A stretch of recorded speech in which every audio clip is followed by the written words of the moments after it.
В ходе совещания в Рио главы Ингушетии дал указание отдельно разобраться с незаконными постройками вдоль участка трассы, где проходит реконструкция.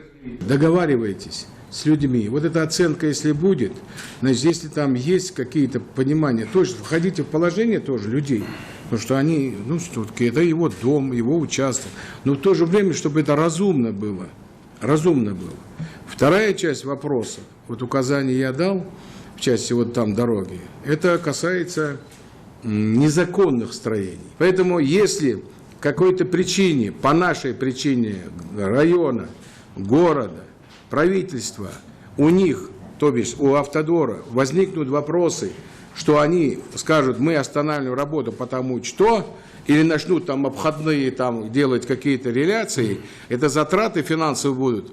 Наоборот, мы должны навстречу идти, требовать, конечно, стандарты, технологические новшества, но мы должны и способствовать, потому что это нам, федеральный центр, прекрасную дорогу делает.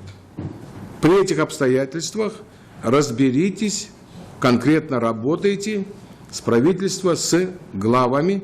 Не позволю незаконных действий ни землей, ни построениями, и тем более в пойме реки. К этому отнеситесь очень серьезно.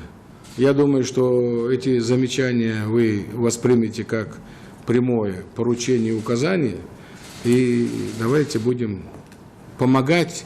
Дата сдачи участка трассы «Кавказ» протяженностью 26 километров планируется на конец ноября 2020 года. Около 50% дороги уже отремонтировано с опережением сроков реконструкции. Об этом заявил начальник управления федеральных автомобильных дорог «Кавказ» Федерального дорожного агентства Руслан Личхаджиев. Он также уточнил, что власти региона намерены выкупить около 300 земельных участков и построек, находящихся в зоне реконструкции участков АТ «Кавказ» на территории региона. На 26 километрах на всем протяжении нашей дороги, так сказать, нам удалось за 7 месяцев сделать проект планировки территории. Это очень большая работа была. Такого объекта нет в Российской Федерации. Чтобы одновременно проводились работы по реконструкции 26 километров, объект очень важный, объект очень сложный. Будем стараться делать, так сказать, лучше всех. Мы снизили сроки реконструкции на 3 года, потому что у нас с вами нет ни одной точки на этой дороге, где интенсивность меньше, чем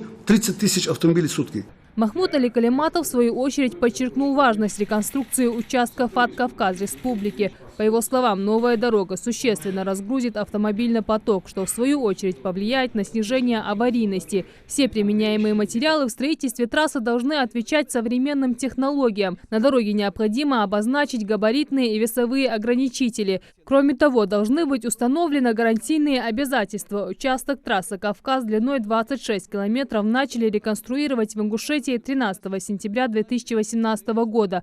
Проектом предусмотрено доведение параметров автомобильной дороги до 1Б категории и расширение тем самым проезжей части до 4 полос. Для распределения транспортных потоков на объекте построить 3 транспортные развязки в разных уровнях. Существующий мост через реку Сунжа реконструирует, а рядом построить новый. Жарадат Холухоева, Хусейн Гагиев, Рахман Цуров, Осман Ушигуров. Новости 24.